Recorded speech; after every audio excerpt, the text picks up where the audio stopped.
Hello friends, welcome to my YouTube channel. आज हम ज्वालामुखी क्रिया के पार्ट 2 के बारे में बात करेंगे। इससे पहले के वीडियो लेक्चर में हमने ज्वालामुखी और ज्वालामुखी क्रिया क्या होती है उसके बारे में पढ़ा और ज्वालामुखी से निकलने वाले जो विभिन्न पदार्थ हैं, पायरोक्लास्टिक मटेरियल्स हैं, उनके बारे में हमने पढ़ा और लावा के विभिन्न प्रकारों के बारे में इससे पहले के लेक्चर में हमने पढ़ा था। आज हम ज्वालामुखी के प्रकार और उनके विश्व वितरण के बारे में और उसके कारणों के बारे में आज हम पढ़ेंगे। तो उससे पहले पूर्व के लेक्चर की भांति एक संदेश, वृक्षारोपण हमारा कर्तव्य है। आप वृक्ष लगाइए, ज़्यादा से ज़्यादा वृक्ष लगाइए, उनकी देखभाल कीजिए, हमारी धरती को हरा-भरा कीजिए। वोल्केनो ज्वालामुखी जो है, इससे पहले के लेक्चर में भी हमने बात की थी कि ज्वालामुखी धरातल पर ऐसा छिद्र या दरार होती है जिससे होकर के गैसें, गर्म गैसें, पिघली हुई चट्टानें और चट्टानी टुकड़े जो धरातल पर प्रकट होते हैं। तो ज्वालामुखी क्रिया जो है उससे संबंधित कुछ महत्वपूर्ण बातें इससे पहले के लेक्चर में हम कर चुके हैं और आज बाकी आगे का जो ज्वालामुखी हमारा टॉपिक है उस टॉपिक को हम आगे बढ़ाते हैं। उसका पार्ट 2 के रूप में हम उसे आगे करते हैं। आज हम बात करते हैं ज्वालामुखी के प्रकार के बारे में, टाइप्स ऑफ वोल्केनोज। तो ज्वालामुखी के उद्गार की प्रकृति के आधार पर ज्वालामुखी को 7 भागों में यहाँ वर्गीकृत किया गया है और उन 7 प्रकार के ज्वालामुखियों के जो पिक्चर के माध्यम से, डायग्राम के माध्यम से हम इनको समझने का प्रयास करते हैं। पहला जो ज्वालामुखी का प्रकार है वो महासागरों में आइसलैंड मौजूद होते हैं, द्वीपीय जो ज्वालामुखी है उस द्वीपीय ज्वालामुखी के बारे में बात करते हैं। तो ये बिल्कुल शांत प्रकार के ज्वालामुखी होते हैं। ये देखिए आप, ये 1 नंबर जो आइसलैंडिक ज्वालामुखी है, इसमें आप देखिए लावा का प्रवाह जो है बिल्कुल छोटे-छोटे यूँ गुच्छों के रूप में बाहर की ओर धीरे-धीरे ये प्रकट होता है और लावा धरातल पर फैलकर जम जाता है। तो लावा पतला होता है, बेसिक प्रकार का लावा होता है जिसमें कि सिलिका की मात्रा कम होती है। तो पतला लावा बिना कोई विस्फोट किए शांत तरीके से बाहर प्रकट होता है और आकर लावा जम जाता है, दूर तक फैलकर जम जाता है। तो ये आइसलैंडिक टाइप ज्वालामुखी होते हैं, द्वीपीय ज्वालामुखी होते हैं जहाँ की लावा पतला होता है और शांत उद्गार के रूप में लावा बाहर प्रकट होता है। दूसरे होते हैं हवाईयन टाइप। हवाई द्वीप समूह में इस प्रकार के ज्वालामुखी मिलते हैं। तो इस प्रकार के जो ज्वालामुखी हैं इनमें भी लावा शांत तरीके से ही, आप देखिए, शांत तरीके से ही प्रकट होता है। इनमें गैसों की मात्रा कम होती है, साथ ही सिलिका की मात्रा कम होती है, इसलिए विस्फोट ज़्यादा नहीं होता। शांत उद्गार की तरह से शांत तरीके से लावा बाहर प्रकट होता है और लावा चूंकि पतला होता है इसलिए ये भी दूर तक फैलकर जमा होता है। तो ये थोड़ा-सा आइसलैंडिक टाइप जो ज्वालामुखी है उससे थोड़ा-सा ज़्यादा इसका उद्गार होता है, लेकिन ये विनाशकारी, उतने विनाशकारी नहीं होते, विस्फोटक नहीं होते। शांत तरीके से उद्गार होता है और लावा धरातल पर फैलकर जम जाता है। तो ये दूसरे प्रकार के ज्वालामुखी, हवाईयन प्रकार के ज्वालामुखी। तीसरे प्रकार के जो ज्वालामुखी होते हैं वो होते हैं स्ट्रोम्बोली तुल्य ज्वालामुखी। स्ट्रोम्बोली तुल्य ज्वालामुखी, इन ज्वालामुखियों में गैसों की मात्रा थोड़ी ज्यादा होती है, लावा भी थोड़ा सा मध्यम प्रकार का लसलसा या गाढ़ा होता है। इससे क्या है कि विस्फोट के साथ ये प्रकट होते हैं और जो ज्वालामुखी से निकलने वाला जो ज्वालामुखी धूल या राख है वो आकाश में थोड़ा ऊंचाई तक जाते हैं और ये आप देखिए गोभी के आकार में इस तरह से ये फैल जाते हैं। ज्वालामुखी धूल और राख गोभी के आकार में, यानी उनका बादल जो इस तरह से फैल जाता है। तो थोड़ा विस्फोटक प्रकार के होते हैं ये, यानी हवाईयन तुल्य ज्वालामुखी से थोड़ा विस्फोटक प्रकार के ज्वालामुखी ये होते हैं। तो लावा और गैसें जो है, गैसों का प्रेशर लावा को थोड़ा ऊंचाई तक उछाल देता है। ये आप देखिए इस चित्र में स्ट्रोम्बोली, भूमध्य सागर में मौजूद स्ट्रोम्बोली ज्वालामुखी का ये दृश्य दिखाया गया है। इसमें आप देखिए लावा जो है थोड़ा ऊंचाई तक इसमें उछाल दिया गया है गैसों के प्रभाव से। तो इसमें गैसें जो है, तप्त गैसें जो है वो बाहर निकलती रहती हैं, वो लावा को थोड़ा ऊंचाई तक उछाल देती है और थोड़ा विस्फोटक प्रकार के ये होते हैं। चौथे प्रकार का, इससे ऊपर आप देखिए, वोल्केनियन टाइप के ज्वालामुखी। ये स्ट्रोम्बोली तुल्य ज्वालामुखी से ज्यादा विस्फोटक होते हैं और जो ज्वालामुखी से निकलने वाली गैसें हैं, राख है, धुआं है, ये ज्यादा ऊंचाई तक और ज्यादा चौड़ाई में फैलकर, यानी इस तरह से बादलों का निर्माण कर देते हैं। और इसमें निकलने वाले विखंडित पदार्थ जो उनकी मात्रा भी ज्यादा होती है, पायरोक्लास्टिक मटेरियल जो उनकी मात्रा भी ज्यादा होती है और लावा थोड़ा गाढ़ा होता है। तो गाढ़ा होने की वजह से, यानी चिपचिपा लसलसा होने की वजह से, सिलिका की मात्रा ज्यादा होने की वजह से ये विस्फोटक अंदाज में फटते हैं। तो विस्फोट भयंकर होता है और उस विस्फोट की वजह से ज्वालामुखी का जो ऊपरी मुख है, यानी क्रेटर है, कई कई बार ये भी ऊपर की ओर उड़ जाता है और जो पायरोक्लास्ट मटेरियल के रूप में वापस ये धरती पर गिरते हैं और धुआं और जो राख है वो ज़्यादा ऊंचाई तक उठा दिए जाते हैं, गैसों के प्रेशर से वो ज़्यादा ऊंचाई तक उठ जाते हैं। तो ये वोल्केनियन टाइप। पांचवा प्रकार का जो ज्वालामुखी होता है, सॉरी चौथा, ये आप देखिए चौथे प्रकार के ज्वालामुखी का ये एक दिया हुआ है, ये वोल्केनियन ज्वालामुखी है जो कि इटली में ही मौजूद है। तो ये वल्केनियन टाइप ज्वालामुखी है। देखिए आप, इसमें राख और धुआं जो है वो ज़्यादा ऊंचाई तक उछाल दिया गया है गैसों के प्रभाव से, गैसों के प्रहार से।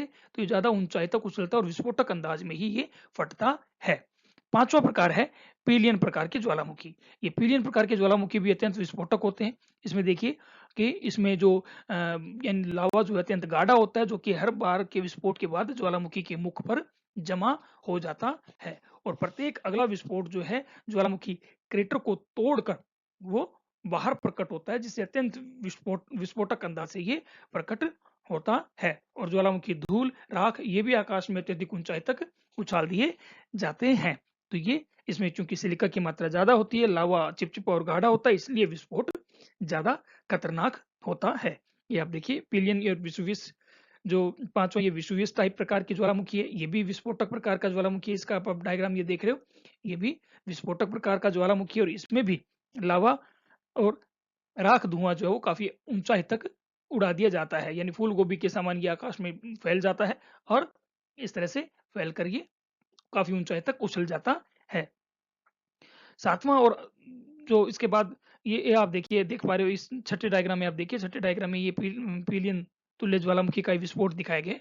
तो ये ऐसे गड़गड़ाहट करता हुआ भयंकर विस्फोट के साथ ये पीलियन तुल्य ज्वालामुखी फटते हैं और इसमें पायरोक्लास्ट बहाव जो है वो सबसे ज्यादा खतरनाक होता है, यानी ढाल के साथ जितने भी लावा, मैग्मा या चट्टानी टुकड़े हैं वो ढाल के साथ तीव्र गति से बहने लगते हैं, जो रास्ते में आने वाली सभी चीजों को नष्ट करते हुए आगे बढ़ता है। और अंत में है सातवां प्रकार है पलिनियन प्रकार के ज्वालामुखी। सबसे खतरनाक होते हैं, इनमें इनका विस्फोट सबसे ज्यादा भयंकर होता है और ये ज्वालामुखी क्रेटर का अधिकांश भाग उड़ाकर ही बाहर प्रकट होते हैं।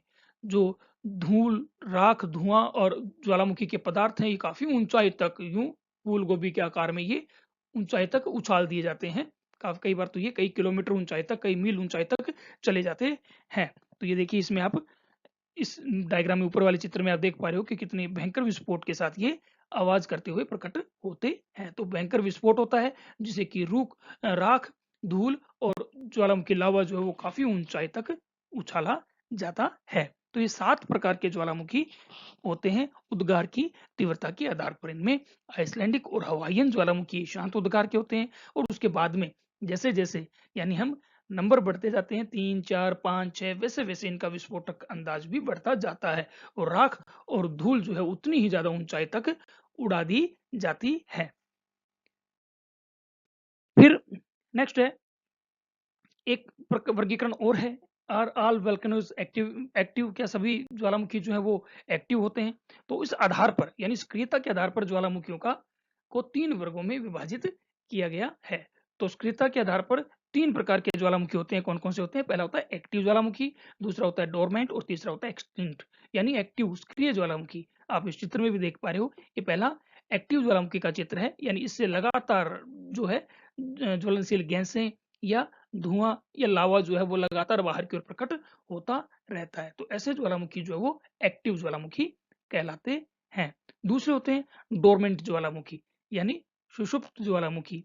ये ज्वालामुखी जो होते हैं शांत हैं तब तक। आप दूसरे इस चित्र में देखिए, इसके जरिए आपको दिखाया गया कि जब तक ये सो रहे हैं तब तक ये शांत है, लेकिन इनमें अगला उद्गार कब होगा इसके बारे में कुछ भी कहा नहीं जा सकता। ये सबसे ज्यादा खतरनाक होते हैं क्योंकि इन ज्वालामुखियों के शांत स्वभाव को देखकर इसके आसपास जो है वो मानव बसाव शुरू हो जाता है, मानव गतिविधियां शुरू हो जाती हैं। लेकिन ये जब अचानक से फूटता है तो भयंकर विनाश लेकर आता है, डोरमेंट ज्वालामुखी। और तीसरे प्रकार के ज्वालामुखी होते हैं एक्सटिंक्ट या मृत ज्वालामुखी, यानी वे ज्वालामुखी जिनमें बहुत लंबी अवधि से किसी प्रकार का कोई उद्गार नहीं हुआ है और ना ही इनमें किसी प्रकार के उद्गार होने की आगे संभावना है। तो ऐसे ज्वालामुखी मृत ज्वालामुखी या एक्सटिंक्ट ज्वालामुखी कहलाते हैं। तो ये 3 प्रकार के ज्वालामुखी होते हैं।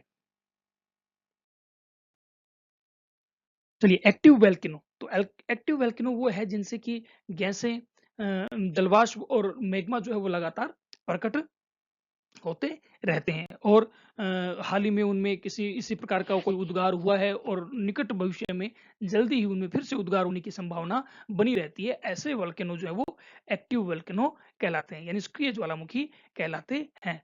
तो सक्रिय ज्वालामुखी लगातार गैसें या मैग्मा का उद्गार उनसे लगातार होता रहता है, वो कहलाते हैं सक्रिय ज्वालामुखी। दूसरे होते हैं डोरमेंट वोल्केनोज, यानी सुषुप्त ज्वालामुखी या प्रक्षुब्ध ज्वालामुखी। ऐसे ज्वालामुखी जो होते हैं उनमें काफ़ी टाइम से उद्गार नहीं हुआ होता, लेकिन उनके यहाँ की मैग्मा की संरचना या यहाँ की गैसों की प्रकृति कुछ इस प्रकार की होती है कि ये कभी भी फट सकते हैं। तो इस तरह से इनमें उद्गार की हमेशा संभावना बनी रहती है और ये सबसे खतरनाक भी होते हैं। इस चित्र में भी आप देखिए कि एक ये सुषुप्त है। ये जब तक शांत है तब तक शांत है, लेकिन जब प्रकट होगा तो ये अपने आसपास के सभी क्षेत्रों को नष्ट कर देगा, यानी विस्फोटक अंदाज में ये प्रकट होते हैं। तो ये इसका एक क्रेटर भी आप देखिए, ये प्रक्षुब्ध ज्वालामुखी का एक क्रेटर भी आप देख रहे हो कि अभी ये शांत अवस्था में, इसमें बहुत मामूली हल्की गैसें बाहर निकल रही हैं, लेकिन इसमें कभी भी भयंकर विस्फोट हो सकता है। तो ये ऐसे ज्वालामुखी होते हैं जो अभी सो रहे हैं, लेकिन जब फटेंगे तो ये बड़े खतरनाक होते हैं। फिर नेक्स्ट जो ज्वालामुखी होते हैं, वो होते हैं एक्सटिंक्ट या मृत ज्वालामुखी। तो ये वो ज्वालामुखी हैं जिनसे कि अब किसी प्रकार का कोई एरप्शन नहीं हो रहा है, यानी किसी प्रकार का कोई उद्गार नहीं हो रहा है और ना ही आगे किसी निकट भविष्य में इसमें किसी प्रकार के उद्गार की संभावना है। यानी ये मृत हो गए हैं, इनके ये एक तरह से बिल्कुल पूर्णतः शांत शांत हो गए हैं। ये आप एक तस्वीर में देख रहे हो, एक क्रेटर दिया गया है, ये बिल्कुल मृत ज्वालामुखी का एक क्रेटर है और इसमें कई बार क्या है कि वर्षा जल भरने से झील भी बन जाती है, जिसे क्रेटर झील के नाम से पुकारा जाता है। चलिए नेक्स्ट है डिस्ट्रीब्यूशन ऑफ वोल्केनिसिटी, ज्वालामुखी क्रिया का वितरण। तो यदि हम विश्व में ज्वालामुखी क्रिया के क्षेत्रों को देखें तो हमें कुछ खास क्षेत्र जो है नजर आते हैं जहां पर के ज्वालामुखी क्रियाएं ज्यादा एक्टिव हैं या ज्यादा प्रभावी हैं। तो वो कौन कौन से क्षेत्र हैं? एक तो वलित पर्वतीय क्षेत्र, यानी जो नवीन वलित पर्वतीय क्षेत्र है वो निर्माण की दृष्टि से उनका निर्माण बहुत बाद में हुआ है, वो निर्माण की दृष्टि से अभी भी निर्माण की अवस्था में ही है, यानी उनका निर्माण पूर्ण नहीं हुआ है। तो वलित पर्वतीय क्षेत्र जो है वो भूगर्भीय दृष्टि से अभी भी संतुलित क्षेत्र हैं और वहां पर पर्वतों के ऊंचे उठने की या पर्वतों में वलन की प्रक्रिया, इस प्रकार की प्रक्रिया अभी भी लगातार चल रही है, जिससे कि ज्वालामुखी घटनाएं घटित होती है, जैसे कि रॉकीज पर्वत के पश्चिमी भागों में और एंडीज पर्वत के पश्चिमी भागों में जो है इस प्रकार के एक्टिव ज्वालामुखी पाए जाते हैं जहां पर ज्वालामुखी घटनाएं होती रहती हैं। तो वलित पर्वतीय क्षेत्र ज्वालामुखियों का एक प्रमुख क्षेत्र है। तो विश्व में जहां कहीं वलित पर्वत क्षेत्र है वो ज्वालामुखी के क्षेत्र हैं। हालांकि हिमालय पर्वत जो है वो ज्वालामुखी रहित मेखला है। इसका कारण भी है कि जो हिमालय पर्वत जो है उनकी मोटाई ज़्यादा है, तो मोटाई ज़्यादा होने की वजह से उतनी मोटाई में मैग्मा जो है, लावा जो है, वो धरातल को तोड़कर बाहर प्रकट नहीं हो पाता। इस वजह से वहाँ केवल भूकंप आते हैं, ज्वालामुखी क्रियाएँ नहीं घटित होती, यानी वहाँ हिमालय पर्वतों में क्रस्ट की मोटाई ज़्यादा है। दूसरे क्षेत्र जो है वो है महाद्वीपीय मगन तट। तो जहाँ पर महाद्वीप और महासागर मिलते हैं, वहाँ पर जो महासागरीय जल है वो रिसकर भूमिगत होता है और भूमि में पहुंचकर वो जलवाष्प बनता है। तो ये जलवाष्प जो है ये गैसों के साथ ऊपर उठकर महाद्वीपीय भाग को या महासागरीय की तली के किसी भाग को तोड़कर बाहर प्रकट हो जाती है, जिससे ज्वालामुखी घटित होती है। तो महाद्वीपीय मगन तट भी ज्वालामुखी की वितरण की दृष्टि से महत्वपूर्ण क्षेत्र है, क्योंकि ये कमजोर क्षेत्र हैं धरातल के, जहाँ जलवाष्प भी मिलती रहती है और वो जलवाष्प गैसों के साथ मिलकर धरातल को तोड़कर ज्वालामुखी के रूप में प्रकट होती रहती है। नेक्स्ट तीसरे जो क्षेत्र है वो है भूभ्रंश क्षेत्र, यानी वोल्टिंग क्षेत्र।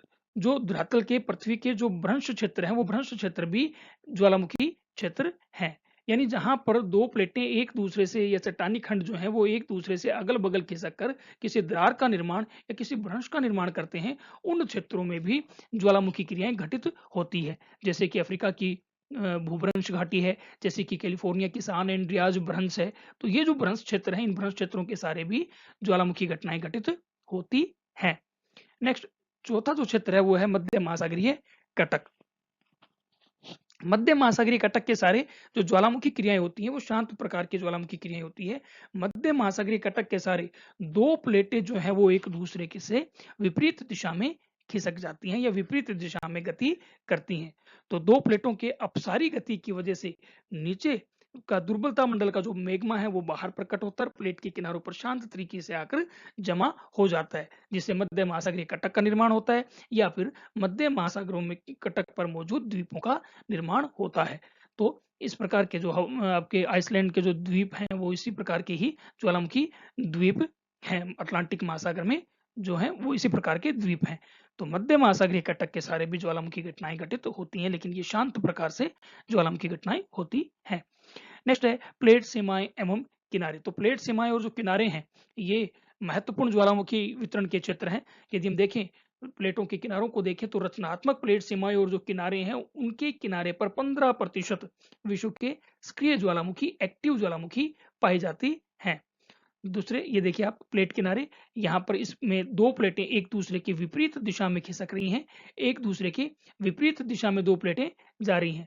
तो ये जो विपरीत दिशा में जब प्लेटें जाती हैं यानी इसको हम कहते हैं डाइवर्जेंट बाउंड्री या रचनात्मक किनारा। तो मैग्मा जो है नीचे से प्रकट होता है और प्लेट के किनारों पर आकर दोनों किनारों पर आकर शांत तरीके से जमा हो जाता है। तो यहाँ शांत प्रकार के ज्वालामुखी उद्गार होते हैं। तो ये रचनात्मक, इसे रचनात्मक क्योंकि क्रस्ट का निर्माण हो रहा है इसलिए इसको रचनात्मक प्लेट किनारा कहते हैं। तो 15% सक्रिय ज्वालामुखी रचनात्मक किनारों के सारे मिलते हैं। दूसरे प्रकार का है ये मिड ओशियन रिज।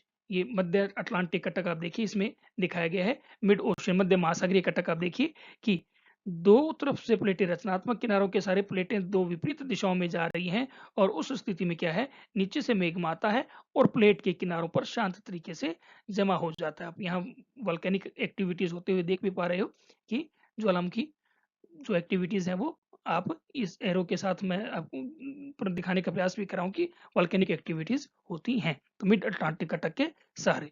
दूसरे होते हैं विनाशी प्लेट सीमाएं एवं किनारे।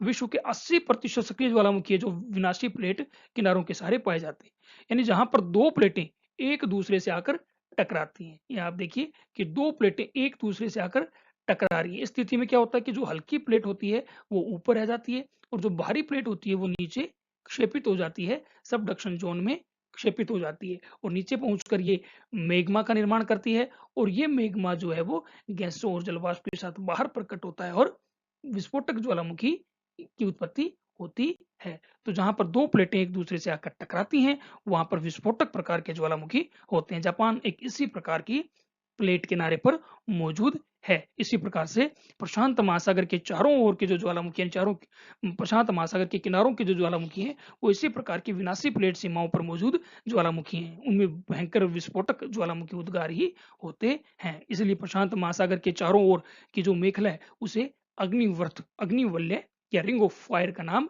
दिया गया है। नेक्स्ट तीसरे प्रकार की जो प्लेट होती है वो ज्वालामुखी है वो है अंतरा प्लेट ज्वालामुखी, यानी विश्व के 5% ज्वालामुखी जो है वो अंतरा प्लेट ज्वालामुखी हैं। भूभ्रंश क्षेत्र और जो हवाई द्वीप के ज्वालामुखी वो इसी प्रकार के ज्वालामुखी, यानी वो प्लेट के या तो भूभ्रंश क्षेत्र जहां पर भ्रंश निर्मित है उसके द्वारा ये ज्वालामुखी क्रियाएं होती हैं या फिर ये प्लेट के मध्य में मौजूद ज्वालामुखी हैं जिनका संबंध जो है वो भूगर्भ के अंदर मौजूद किसी मैग्मा चैम्बर से बना हुआ है। तो ये प्लेटों के अकॉर्डिंग प्लेट सीमाएं और उनके किनारों के अनुसार ज्वालामुखी का वितरण। तो 15% ज्वालामुखी रचनात्मक किनारों के सारे, 80% विनाशी प्लेट सीमाओं के सारे और 5% ज्वालामुखी क्रियाएं जो वो अंतरा प्लेट ज्वालामुखी क्रियाएं होती हैं। ये देखिए आप इसमें प्लेट की बाउंड्रीज दिखाई गई हैं और उनके किनारे ये आपके ज्वालामुखी क्रियाएं दिखाई गई हैं। अगर इसे हम देखें तो देखिए इस जो यहाँ देखिए आपके दो प्लेटें जो हैं इसमें एक दूसरे की ओर आ रही हैं। तो एक दूसरे की ओर आने से जो बाहरी ओशियनिक प्लेट है ये नीचे गई, यानी ये सबडक्शन जोन में गई और ये क्या हुआ कि नीचे गहराई पर पहुंचकर लगभग 100 किलोमीटर की गहराई पर पहुंचकर ये मेल्ट हुई, यानी इसका मैग्मा बना और ये मैग्मा जो है ये ऊपर की ओर उठा और ज्वालामुखी के रूप में बाहर प्रकट हो गया, यानी विस्फोटक ज्वालामुखी के रूप में बाहर प्रकट हो गया। और दूसरी तरफ यहाँ देखिए आप इसमें ये दिखाया गया कि दो प्लेटें जो है वो एक दूसरे से विपरीत दिशा में जा रही हैं। उस स्थिति में नीचे का जो ये एस्थेनोस्फीयर है इस एस्थेनोस्फीयर से दबाव हटता है और मैग्मा बनता है और ये मैग्मा प्लेटों के किनारों पर आकर जमा होता है। ये एक प्रक्रिया मध्य महासागरीय कटक के सहारे घटित होती है और देखिए यहाँ पर आकर मैग्मा जमा होता है मध्य महासागरीय कटक का और महासागरों में मौजूद मध्य महासागरीय कटक पर मौजूद द्वीपों का निर्माण होता है। ये भी यहाँ भी दूसरी में आप देखिए ये रचनात्मक किनारा है, दो प्लेटें एक दूसरे से विपरीत दिशा में जा रही हैं, तो यहाँ मध्य महासागरीय कटक का यानी कि प्लेट के किनारों के सहारे मैग्मा का जमाव और मध्य महासागरीय कटक का निर्माण होता है। यहाँ भी ये जो विनाशीय प्लेट किनारा दिखाया गया है, भारी प्लेट नीचे गई, मैग्मा का निर्माण हुआ और ये मैग्मा कॉन्टिनेंटल क्रस्ट को तोड़कर विस्फोटक ज्वालामुखी के रूप में बाहर प्रकट हो गया। और जहाँ कहीं भ्रंश का निर्माण होता है, दो प्लेटें एक दूसरे से अगल बगल खिसकती हैं, जैसे कि यहाँ आप देखिए कि यहाँ यही स्थिति बन रही है कि एक प्लेट की इस तरफ खिसक रही है या एक प्लेट की इस तरफ खिसक रही है या इस प्लेट की गति इस तरफ है, तो यहाँ ये जो बन रही है ये फोल्ट बन रहा है, ये एक भ्रंश बन रहा है। तो इस भ्रंश के सहारे भी यहाँ पर ज्वालामुखी क्रियाएं घटित होती हैं और ये है प्लेट के मध्यवर्ती भाग में मौजूद अंतरा प्लेट ज्वालामुखी। तो ये अंतरा प्लेट ज्वालामुखी यदि आप देखो तो ये हॉटस्पॉट है, यानी ये मैग्मा चैम्बर का इसको अंतरा प्लेट ज्वालामुखियों को हॉटस्पॉट थ्योरी के द्वारा समझाया गया है, यानी एक ऐसा मैग्मा भंडार जिससे कि ज्वालामुखी का संपर्क बना रहता है। यानी ये जो ज्वालामुखी है ये प्लेट के साथ साथ गति करती हैं, प्लेट के साथ साथ ये गति करती हैं, लेकिन इनका संपर्क जो है वो किससे बना रहता है, एक मैग्मा चैम्बर से यानी हॉटस्पॉट से बना रहता है। यहाँ से मैग्मा उस ज्वालामुखी के अंदर से होकर प्रकट होता रहता है, इसलिए एक्टिव बनी रहती हैं और ज्वालामुखी क्रिया घटित होती रहती है। हवाई द्वीप के ज्वालामुखी इसी प्रकार के ज्वालामुखी हैं। तो इसमें इस डायग्राम में प्लेट टेक्टोनिक और विभिन्न जो ज्वालामुखी क्रियाएं हैं उसको समझाने का प्रयास किया गया है। फिर ये है विश्व के प्रमुख ज्वालामुखी जो वितरण है विश्व के मानचित्र पर वो दिखाया गया है। तो यदि हम विश्व के ज्वालामुखियों का वितरण देखें तो हम ये पाएंगे कि सबसे महत्वपूर्ण जो ज्वालामुखी क्षेत्र है वो है परिप्रशांत मेखला। तो परिप्रशांत मेखला देखिए यहाँ पर, यहाँ न्यूजीलैंड जो द्वीप समूह है वहां से शुरू होती है, तो न्यूजीलैंड द्वीप समूह से होती हुई ये प्रशांत महासागर के यानी ऑस्ट्रेलिया के उत्तर में मौजूद जो द्वीप समूह फिलिपाइन द्वीप समूह या इंडोनेशिया द्वीप समूह के पूर्वी भाग से होती हुई जापान क्यूराइल द्वीप समूह और कोरियाई द्वीप समूह, क्यूराइल द्वीप समूह, कमचटका प्रायद्वीप यहाँ से होती हुई फिर इसके बाद में ये पूर्व की ओर मुड़ती है और ये अलास्का के ज्वालामुखी और अमेरिका के पश्चिमी तटीय जो रॉकी क्षेत्र के जो ज्वालामुखी है उनको शामिल करते हुए आगे बढ़ती है। फिर ये मध्य अमेरिका के ज्वालामुखियों को शामिल करती है, फिर दक्षिण अमेरिका के ज्वालामुखियों को भी शामिल करते हुए ये पेटी आगे बढ़ती है और अंटार्कटिका के एयरबेस तक यहाँ तक ये चली गई है। तो ये जो प्रशांत महासागर के चारों ओर आप देख रहे हो ये विश्व की सबसे प्रमुख ज्वालामुखी मेखला है। यहाँ विश्व की 66% एक्टिव ज्वालामुखियां पाई जाती हैं। तो विश्व की सबसे ज्यादा एक्टिव ज्वालामुखी इसी प्रशांत महासागरीय मेखला में मौजूद है, तो इसे परिप्रशांत मेखला कहते हैं, जिसमें दक्षिणी अमेरिका के यानी चिली के या जो इक्वेडोर है, पेरू है, चिली है, अर्जेंटीना है, इसके अलावा मध्य अमेरिका में मेक्सिको है, फिर कैलिफोर्निया के ज्वालामुखी, उत्तरी अमेरिका के ज्वालामुखी, अलास्का के ज्वालामुखी, कमचटका प्रायद्वीप के ज्वालामुखी, फिर इस तरफ से क्यूराइल द्वीप समूह के ज्वालामुखी, जापान के ज्वालामुखी और यहाँ ये न्यूजीलैंड के ज्वालामुखी तक का पूरा क्षेत्र जो है ये परिप्रशांत मेखला कहलाता है और विश्व के 66% एक्टिव ज्वालामुखी इसी मेखला में मौजूद है। इसे कहते हैं प्रशांत महासागर का अग्निवर्त यानी रिंग ऑफ फायर। तो ये रिंग ऑफ फायर के नाम से जानी जाती है।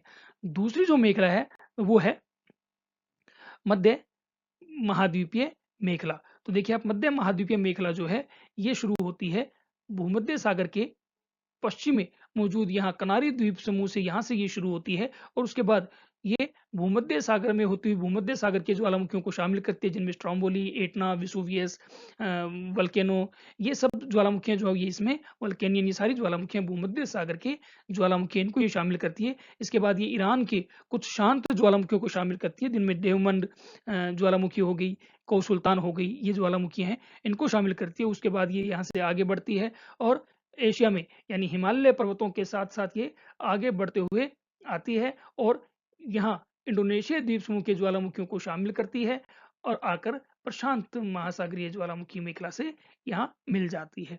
तो ये दूसरी मध्य महाद्वीपीय मेखला है, जिसमें यूरोप के प्रमुख ज्वालामुखी यानी खास करके भूमध्य सागर के ज्वालामुखी, ईरान के कुछ शांत ज्वालामुखी और इंडोनेशियाई द्वीप समूह के ज्वालामुखी जो है सुमात्रा द्वीप के, जावा द्वीप के, सुंडा द्वीप के जो ज्वालामुखी हैं वो इसमें शामिल हैं और आगे जाकर ये किसमें मिल जाती है, प्रशांत मेखला में मिल जाती है।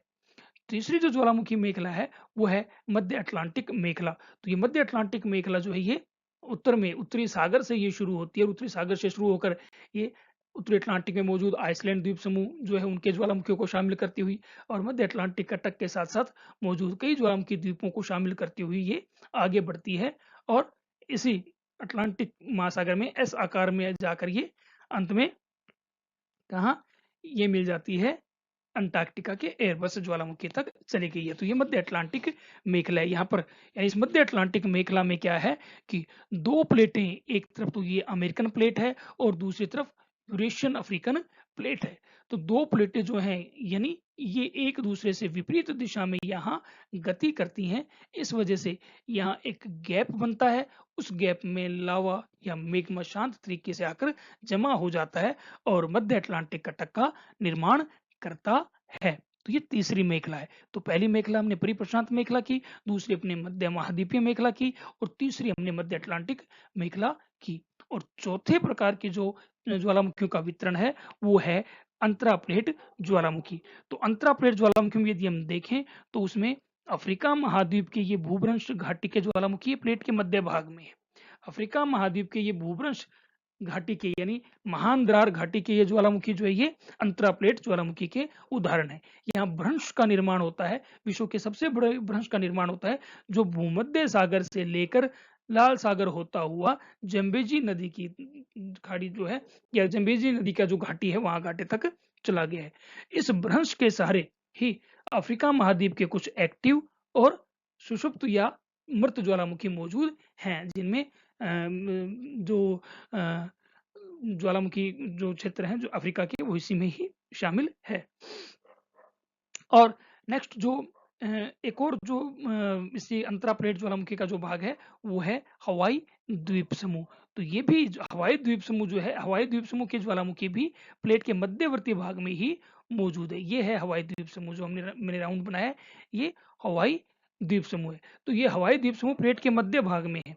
ये कभी प्लेट का किनारा ही हुआ करता था, लेकिन ये ज्वालामुखी प्लेट के साथ साथ गति करता गया। अब ये प्लेट के मध्य में पहुंच गए, लेकिन इनका संपर्क अभी भी, इन ज्वालामुखियों का संपर्क अभी भी ज्वालामुखी नलियों द्वारा एक मैग्मा चेंबर से यानी है, जिसे कि हम क्या कहते हैं हॉटस्पॉट। तो उस हॉटस्पॉट से बना हुआ है और उससे इन ज्वालामुखी नलियों से होकर मैग्मा इन ज्वालामुखियों तक पहुंच रहा है, जिससे ये अभी भी एक्टिव अवस्था में मौजूद हैं। तो ये विश्व के मानचित्र पर विश्व के प्रमुख ज्वालामुखियों का यानी वितरण।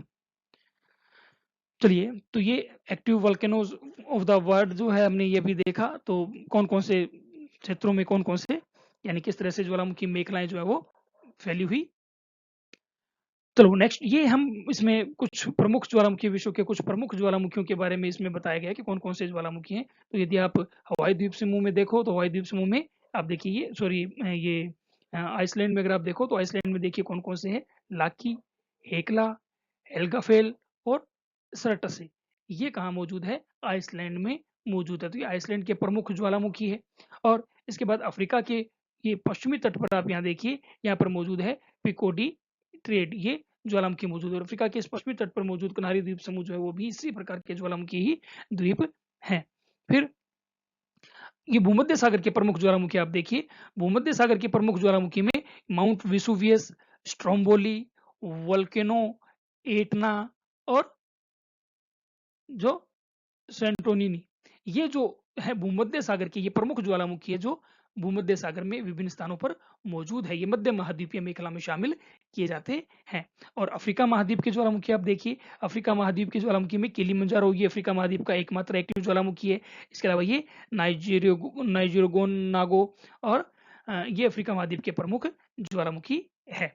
चलिए, उसके बाद देखिए उत्तरी अमेरिका के अगर हम ज्वालामुखियों की बात करें तो अलास्का में कटमाई और Iliamna, Mount Rainier Mount Saint Helens, और ये यहाँ के प्रमुख ज्वालामुखी है। कोटापेक्सी ये दक्षिण अफ्रीका का प्रमुख ज्वालामुखी है। नेवाडो डेल रुइज ये भी दक्षिण अफ्रीका का प्रमुख ज्वालामुखी है। और यहाँ मैक्सिको में भी बहुत प्रमुख यानी कई सक्रिय ज्वालामुखी मौजूद है।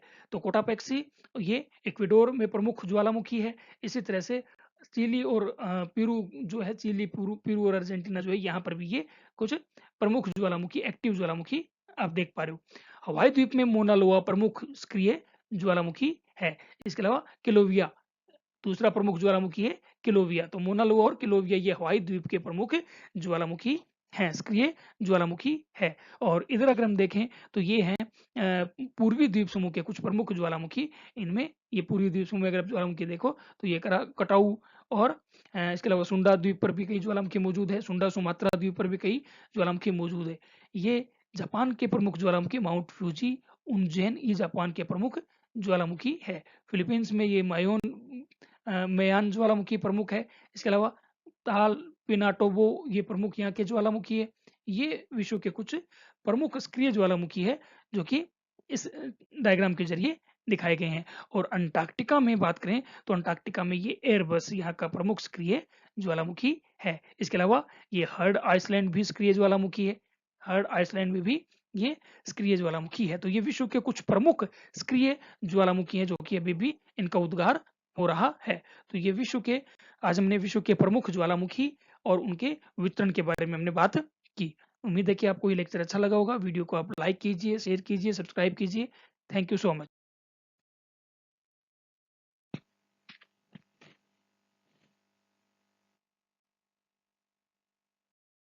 इसमें एक छोटा सा टॉपिक और हमारा शेष बचता है। हवाईयन जो रिज वोल्केनो है, हवाईयन कटक के जो ज्वालामुखी है, उनको थोड़ा सा हम और देख लेते हैं। ये भूकंप रहित कटक है, यानी यहाँ पर ज्वालामुखी घटनाएं तो होती है लेकिन भूकंप नहीं आते, क्योंकि ये ज्वालामुखी जो वो शांत प्रकार के ज्वालामुखी है। तो देखिए इस डायग्राम में भी दिखाया गया है। ये हवाई ये ज्वालामुखी है। ये ज्वालामुखी अगर आप ये देखें तो ये पहले ये ज्वालामुखी का जो ये है ये किनारे पर ही मौजूद थी, लेकिन ज्वालामुखी प्लेट के साथ साथ जो है वो गति करती गई और वो कहाँ पहुंच गई, यहाँ पहुंच गई। देखिए ये सबसे पुरानी ज्वालामुखी है और ये सबसे यंगेस्ट ज्वालामुखी है। तो ये प्लेट के साथ साथ गति करते हैं। ये नीचे के डायग्राम में भी आप देखिए, ये ज्वालामुखी हवाईयन द्वीप के ज्वालामुखी इसमें दिखाए गए हैं। तो ये प्लेट के साथ साथ गति कर रहे हैं। अब इनके लिए यानी इस प्रकार के अंतरा प्लेट ज्वालामुखियों के लिए जो एक अवधारणा दी गई, कॉन्सेप्ट दिया गया, जिसको कहते हैं गर्म स्थल संकल्पना या हॉटस्पॉट कॉन्सेप्ट। ये हॉटस्पॉट कॉन्सेप्ट जो है टूजो विल्सन और जैसन मोर्गन ने दिया था। इसके अनुसार ऐसे ज्वालामुखी जो प्लेट के साथ साथ गति करते हैं और ऐसे ज्वालामुखियों का संबंध जो है वो ज्वालामुखी नलियों द्वारा स्टेनोस्फीयर या मेंटल में मौजूद हॉटस्पॉट से होता है।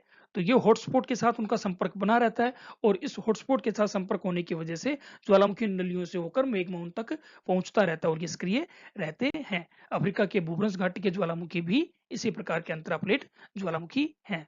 तो ये आज का हमारा टॉपिक यहाँ कंप्लीट होता है। तो हमने आज ज्वालामुखी और ज्वालामुखी के वितरण के बारे में पढ़ा। Thank you so much.